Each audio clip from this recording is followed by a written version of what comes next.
오늘 본문은 다니엘서를 마무리하는 내용을 다루고 있습니다. 다니엘은 노년의 시기에 마지막 환상을 다니엘 10장부터 12장에 걸쳐서 길게 알려주고 있습니다. 바벨론 시대 때 느부갓네살 왕이 꾼 꿈과 또 다니엘이 여태까지 보았던 여러 환상의 공통점들은 제국들 사이에 먹고 먹히는 관계, 또 무너지고 세워지는 관계 속에서 세상은 점점 더 강성해져만 가고 성도의 고난이 커져가는 시점에서 결국에는 영원히 망하지 않는 나라가 임할 것이다 라는 것이 환상의 주된 내용이었습니다. 이 모든 과정이 하나님의 계획과 주권 아래에 있고 그 하나님의 계획 아래에 궁극적으로 하나님께서 세우시는 영원한 나라가 임하게 될 것입니다. 다니엘 10장부터 12장은 다니엘을 마무리하는 마지막 환상입니다. 10장은 환상의 서론이고 또 11장은 그 환상의 주된 본론의 내용이고 12장은 결론에 해당하는 부분입니다. 다니엘이 본 환상의 본론의 부분이 이전 본문 11장에 나타나는데 이 11장의 내용은 우리가 접하기에 생소한 역사에 대한 환상이 기록되어 있습니다. 다니엘은 노년의 바사 제국에 머물고 있는데 이 다니엘이 인생의 마지막 노년의 시기에 그야말로 마지막 환상을 보게 되는 것입니다. 그런데 그 환상의 내용이 마음을 번민하게 하는 큰 전쟁의 내용이었던 것입니다. 앞서 다니엘은 제국의 멸망과 발흥이 연속되는 큰 그림의 환상들을 줄곧 봐왔고 하나님께서 그렇게 역사하실 것을 믿고 있었습니다. 그리고 이스라엘을 점령하고 바벨론 포로 생활에 있으면서 이 바벨론 포로 생활에 있던 중에 자신이 몸담고 있는 바벨론 제국의 멸망도 경험했던 사람이 바로 다니엘입니다. 그리고 그 바벨론을 점령한 메데 바사 제국의 시대에 살고 있습니다. 오늘 다니엘에게 마지막으로 보여진 환상은 두 번째 제국인 메데 바사 제국의 멸망과 또 세 번째 제국인 헬라 제국이 일어날 것이다 라는 환상입니다. 이 두 제국 사이에 큰 전쟁이 있었고 또 헬라 제국 내에서도 남방왕과 북방왕이 전쟁이 있어서 어지러운 시기가 도래할 것을 다니엘 11장의 환상으로 미리 예언해주고 있는 것입니다. 앞서 다니엘 8장에서도 순양과 순념소 환상을 통하여서 메데 바사 제국이 멸망하고 헬라 제국이 일어날 것을 환상으로 이미 받았고 오늘 본문에서도 좀 더 구체적으로 메데 바사 제국의 멸망과 헬라 제국의 발흥과 동향을 보여주고 있는 것입니다. 그리고 이 헬라 제국의 북방한 가운데에서 안티오쿠스 4세는 유대인들이 하나님께 드리는 매일의 제사를 폐하고 부정한 짐승인 돼지를 제물로 바쳐서 이방신을 성전에서 제사함으로써 하나님의 성전을 더럽게 하였고 또 유대인들이 지키고 있는 안식일과 할례를 폐지하는 등 유대교의 말살 정책을 펼쳤던 왕이 바로 헬라 제국의 안티오쿠스 4세였습니다.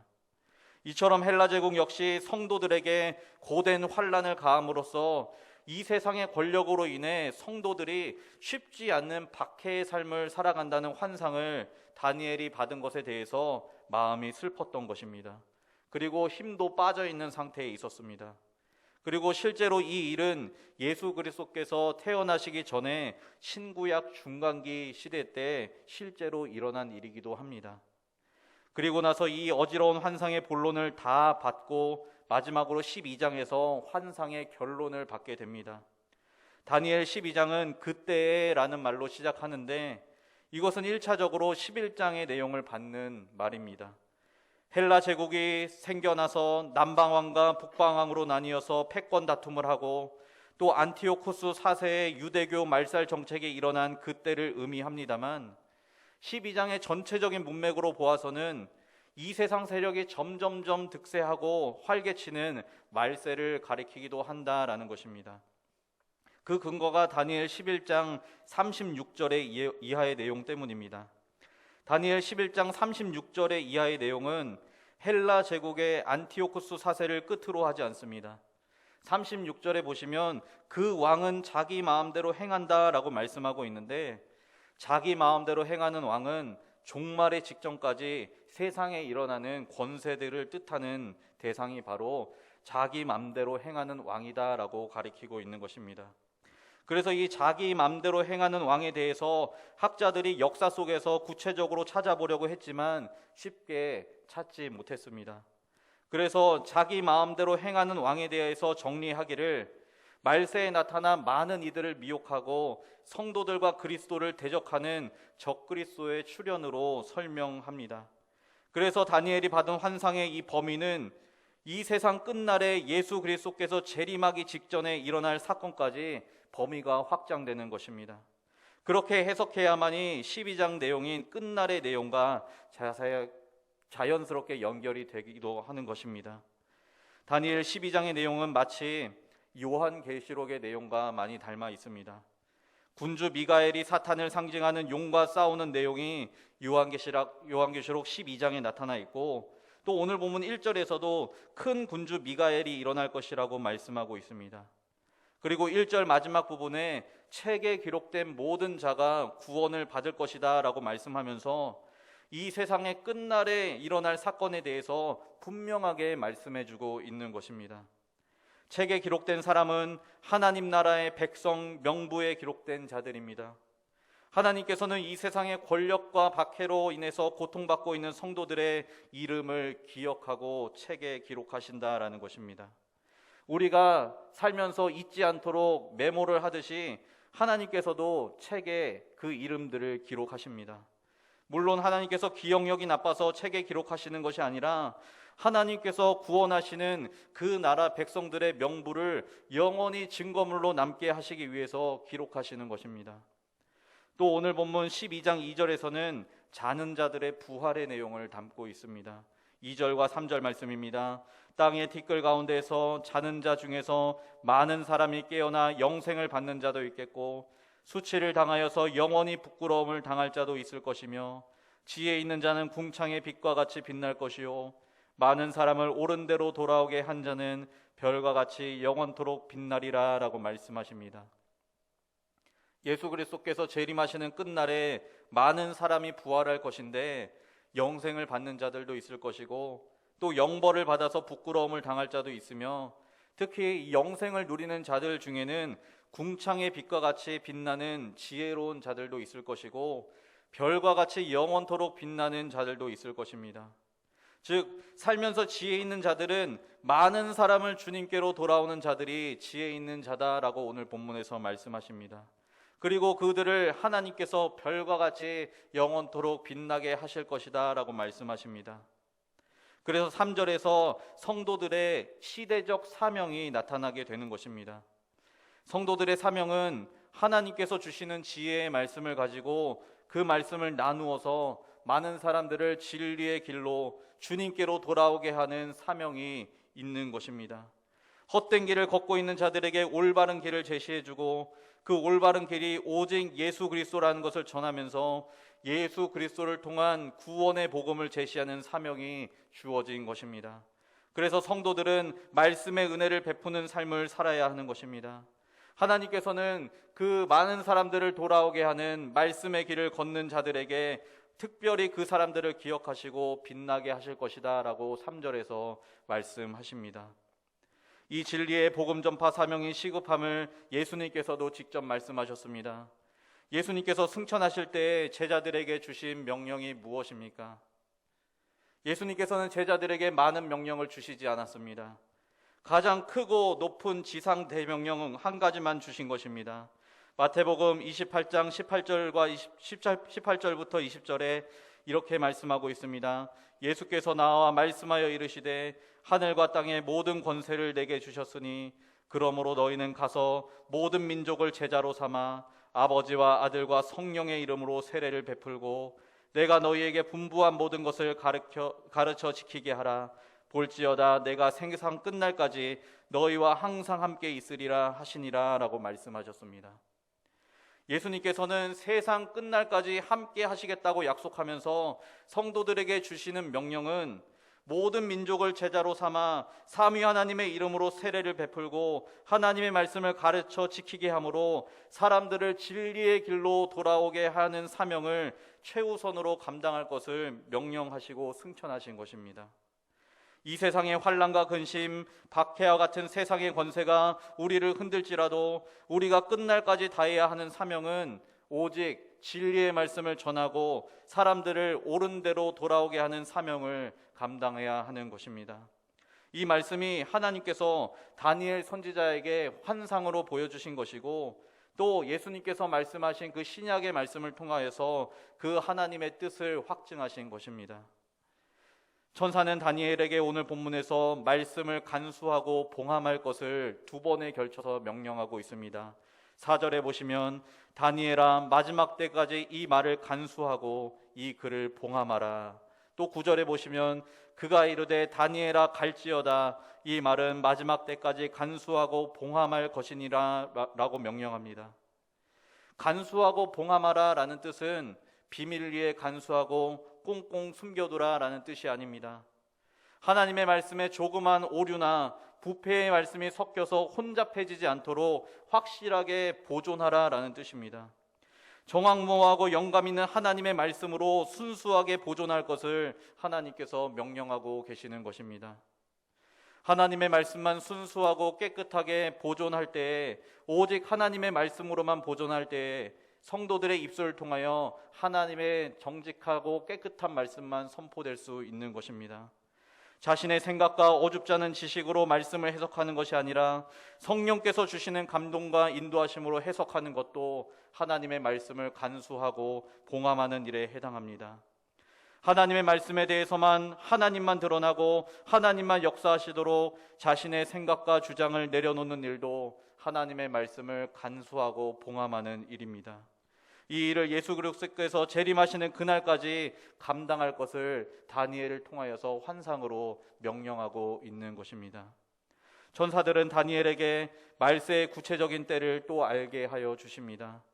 증인의 역할을 하는 천사 중 하나가 다니엘에게 모든 것을 알려주었던 천사에게 언제 이런 일이 일어날 것이냐라고 묻고 있습니다. 6절의 말씀에 보시면 그 중에 하나가 세마포 옷을 입은 자 곧 강물 위쪽에 있는 자에게 이르되 이 놀라운 일의 끝이 어느 때까지냐 하더라 라고 묻고 있습니다.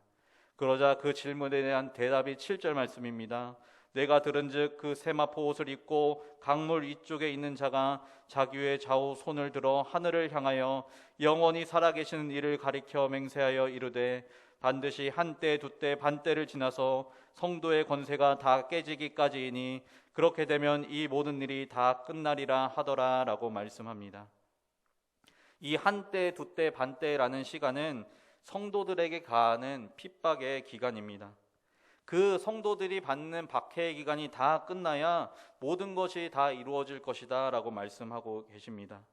재림시에 부활이 있기 전에 무시무시한 환난과 핍박의 날이 올 것이라는 경고의 메시지인 것입니다. 다니엘은 이 말을 듣고 너무나 혼란스러워서 깨닫지 못하고 8절에서 다시 묻고 있습니다.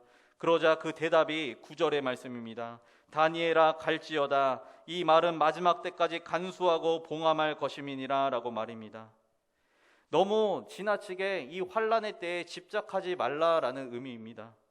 물론 환난과 박해가 성도들에게 있어서 극심한 염려와 걱정거리이지만 그보다 더 중요한 것이 있다라는 것입니다. 그보다 더 중요한 것이 하나님의 말씀을 간수하고 봉함하여 하나님의 말씀에 집중하는 길로 갈 것을 명령하고 있는 것입니다. 10절의 말씀입니다. 많은 사람이 연단을 받아 스스로 정결하게 하며 희게할 것이나 악한 사람은 악을 행하리니 악한 자는 아무것도 깨닫지 못하되 오직 지혜 있는 자는 깨달으리라 라고 말씀하고 있습니다. 지혜 있는 자들은 이 말씀을 깨닫고 아무리 환난의 시기라도 연단을 받아 스스로 정결하는 일에 매진할 것이지만 악한 사람은 여전히 악을 행하고 아무것도 깨닫지 못하게 될 것이다 라고 말씀하고 있는 것입니다. 그러면서 천사는 마지막으로 두 개의 날짜를 다니엘에게 주는데 1290일과 1335일이라는 숫자입니다. 이 숫자들의 비밀은 하나님만 아시는 숫자입니다. 이 숫자들은 우리가 풀어내야 할 암호처럼 보이지만 그것을 명쾌하게 풀어낸 사람은 없었습니다. 하나님께서 이 의문의 숫자들을 다니엘에게 주신 것은 이 숫자들과 같이 분명히 마지막 환난의 때와 예수 그리스도의 재림이 올 것이지만 그 정확한 때는 알려주시지 않겠다라는 것입니다. 하나님의 사인인 것입니다. 그 하나님의 때는 하나님만 알고 계시는 영역인 것입니다.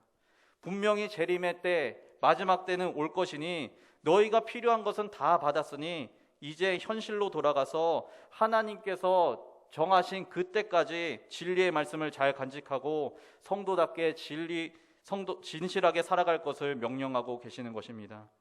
그러면서 12절 마지막에서 복을 명령하십니다. 기다려서 1335일까지 이르는 사람은 복이 있을 것이다 라고 말씀하고 계십니다. 바로 이 복이 무엇이냐면 성도들이 천국에 들어가는 복이라는 것입니다. 마지막으로 13절에서 다니엘과 성도들에게 인내와 소망을 가질 것을 권면하고 있습니다. 13절 말씀해 보시면 너는 가서 마지막을 기다리라. 이는 내가 평안히 쉬다가 끝날에는 내 몫을 누릴 것임이라 라고 말씀하고 계십니다. 마지막 종말에 대한 두려움보다는 소망으로 기다리는 것이 성도의 본분입니다. 비록 오늘 본문에서 다니엘의 현실이 아프고 힘이 들더라도 미래를 생각하며 특히 부활의 소망을 마음에 간직하고 끝날을 소망하며 인내하라는 말씀인 것입니다. 예수 그리스도의 재림이 일어나는 끝날은 성도들에게는 하나님께서 주시는 복과 그 천국의 소망을 기쁨으로 누리는 날인 것입니다. 새하늘과 새 땅에 들어가는 기쁨의 날인 것입니다. 이 세상에서는 환난과 박해, 극심한 고통이 따르지만 이 세상 끝날에 예수 그리스도께서 재림하시고 우리를 천국으로 인도하실 그 소망을 가지고 살면 우리에게 분명한 몫이 주어질 것이고 그 몫은 천국에 들어갈 것이라는 복인 것입니다. 예수님께서도 제자들에게 말씀하셨습니다. 내가 너희를 위하여 거처를 예비하러 간다라는 것입니다. 우리를 위한 거처를 예비하러 간다는 것은 우리에게 주어질 몫이 분명하게 있다는 말씀입니다. 하나님께서는 오늘 다니엘을 통하여서 그렇게 약속하십니다. 이 세상에서는 극심한 고통이 따르지만 예수 그리스도께서 재림하시고 그 끝날에 우리가 소망으로 살면 하나님께서 그 천국을 우리의 몫으로 주시는 복을 주실 것이다 라는 것입니다. 말씀을 맺겠습니다. 우리는 소망을 가지며 살기 원합니다. 로마서 5장의 말씀처럼 환난은 인내를, 인내는 연단은 소망을 이룬다라고 말씀하십니다. 우리가 이 환난의 때, 박해의 때, 또 세상의 권력이 주름잡는 이 어둠의 때에 하나님의 말씀을 잘 간직하고 봉함하여 그 복음의 말씀을 최우선으로 전하며 하나님께서 명령하신 사명을 인내로 감당하기 원합니다. 하나님께서는 다니엘에게 마지막까지 기다리라 라고 말씀하시면서 노년인데도 불구하고 사역의 현장으로 갈지어다, 다니엘아 갈지어다 라고 말씀하십니다. 우리도 생명 다하기까지 또 예수 그리스도께서 끝날에 재림하실 때까지 소망을 가지고 마지막을 기다리며 맡겨주신 복음 전파 사명을 감당하여 많은 사람들을 주님께로 돌아오게 하는 귀한 사역을 감당하기 원합니다. 이 세상의 환난과 고통과 박해에 우리가 집중하기보다 우리들에게 천국의 복을 몫으로 주실 그 소망의 하나님을 바라보며 살아가는 귀한 믿음의 백성들이 되시기를 예수님의 이름으로 간절히 소망합니다. 기도하겠습니다. 하나님 아버지, 우리에게 말씀을 주심에 감사합니다. 이 어두운 세상에 도사리는 환난과 박해, 유혹들이 많이 있어 우리를 진리 가운데로 걸어갈 수 없도록 방해하고 있지만 이 영적인 싸움 끝에 귀한 천국의 복이 있음을 우리가 기억하고 소망을 가지고 마지막을 기다리며 살아가는 신실한 그리스도인들이 다 되게 하여 주옵소서. 이 세상에서 전전긍긍하며 살아가기보다 하나님께서 맡겨주시고 보여주신 그 말씀에 순종하고 끝날까지 복음을 증거하기 힘쓰는 우리 모두가 되게 하여 주시고 우리에게 말씀 중심으로 살아갈 수 있는 지혜와 능력, 성령의 충만함을 허락하여 주옵소서. 끝날에 예수 그리스도와 함께 영생 복락을 누리는 그 소망과 기쁨을 가지고 인내하며 살아가는 우리 모두가 되게 하여 주옵소서. 모든 것에 감사드리며 예수님의 이름으로 기도하옵나이다. 아멘.